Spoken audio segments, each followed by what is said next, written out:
एक बार की बात है, गौतम बुद्ध अपने शिष्यों को जिंदगी से जुड़ी अच्छी बुरी चीज़ों का ज्ञान दे रहे थे। सभी शिष्य उनकी बातों को बहुत ध्यान से सुन रहे थे। उन सभी में से एक शिष्य ऐसा था जिसे प्रश्न पूछने की बहुत आदत थी। वो उठकर गौतम बुद्ध के पास गया और उनसे बोला, आप हमें जिंदगी के बारे में जो कुछ सिखा रहे हैं उस सब का क्या फायदा है गुरुदेव? क्योंकि हम में से बहुत से बच्चों को ये भी नहीं पता होता है कि हमारे जीवन का मूल्य क्या है और ये जीवन हमारे लिए कितना कीमती है। पहले आप हमें ये बताएं गुरुदेव कि इस जीवन का मूल्य क्या है। अपने शिष्य की बात सुनकर गौतम बुद्ध अपने कक्ष में गए और वे एक पत्थर चमकता हुआ लेकर आए। वे उस पत्थर को अपने शिष्य को दिए और बोले, मैं तुम्हें इस जीवन का मूल्य तब बताऊंगा जब तुम इस पत्थर का सही मूल्य पता लगाकर आओगे। साथ ही ये ध्यान रखना कि तुम्हें ये पत्थर का टुकड़ा किसी को बेचना नहीं है। गौतम बुद्ध की बात मानकर वो शिष्य बाजार की तरफ चला गया। बाजार में सबसे पहले उसकी नज़र एक फल बेचने वाले पर पड़ी और उसने वो पत्थर उस फल वाले को दिखाया और बोला, इस पत्थर के बदले आप मुझे कितने फल दे सकते हो? फल वाला बोला, ये पत्थर कुछ खास तो नहीं है, लेकिन फिर भी इसके बदले मैं तुम्हें 10 केले दे सकता हूँ। वो शिष्य उस पत्थर को लेकर आगे चला गया। फिर उसे एक सब्जी वाला मिला। शिष्य ने उस सब्जी वाले से उस पत्थर की कीमत पूछी। सब्जी वाले ने उस पत्थर को ध्यान से देखा और बोला, इस पत्थर की कीमत के बदले तुम्हें ज़्यादा से ज़्यादा एक बोरी भर कर सब्जियाँ दे सकता हूँ और कुछ भी नहीं। इसके बाद वो शिष्य उस पत्थर को लेकर एक सोने के व्यापारी के पास गया। उस पत्थर के टुकड़े की चमक देखते ही उस सुनार ने उसकी कीमत 100 सोने के सिक्के के बराबर लगाई। शिष्य ने वो टुकड़ा बेचने से मना किया तो वो सुनार उसके बदले 200 सिक्के और देने के लिए तैयार हो गया, लेकिन शिष्य को तो वो पत्थर बेचना ही नहीं था। इसके बाद वो शिष्य एक हीरे के व्यापारी के पास गया और उनके सामने उसने वो पत्थर के टुकड़े को रख दिया।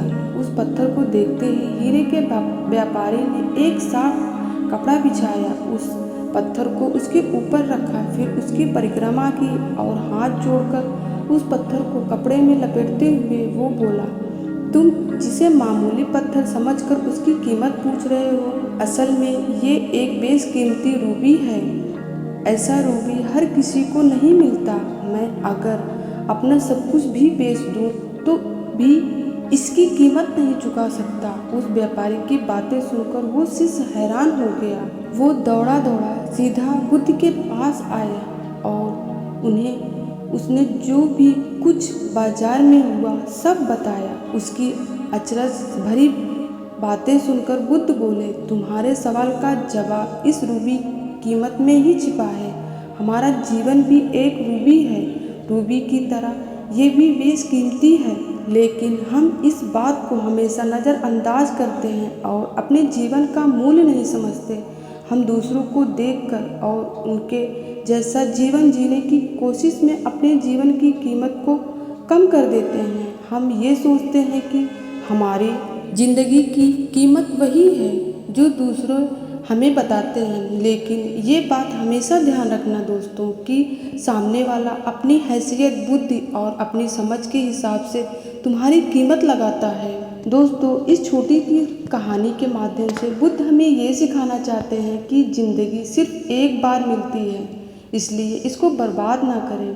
अपनी ज़िंदगी को उतना ही कीमती समझें जितना कीमती आप अपने बैंक में रखे रुपए को समझते हैं। आज के समय में लोग अपनी ज़िंदगी से ज़्यादा कीमती प्यार, पैसे और दिखावे से भरी चीज़ों को समझते हैं। प्यार के चक्कर में वे लोग सुसाइड कर लेते हैं। पैसों के चक्कर में ऐसा काम करने लग जाते हैं जिससे उनकी ज़िंदगी बर्बाद हो जाती है। दोस्तों, नाम कमाने के चक्कर में उल्टे सीधे काम करने लग जाते हैं। हमेशा याद रखें कि दिखावा करना ज़रूरी नहीं है। प्यार दोबारा मिल सकता है, पैसा फिर कमाया जा सकता है, लेकिन ज़िंदगी को फिर से पाया नहीं जा सकता है। इसलिए अपनी इस बेशकीमती ज़िंदगी को अच्छे से जिए, हर पल का आनंद लें। कभी ये ना सोचें कि आप इस दुनिया में किसी काम के नहीं हैं, ना कभी ये सोचें कि आपकी ज़िंदगी व्यर्थ है। आपके होने या ना होने से कुछ फर्क नहीं पड़ता। जब भी ऐसे नेगेटिव विचार आपके मन में आए तो खुद को बस ये याद दिलाएं कि जीवन एक रूबी है और ये बेशकीमती है।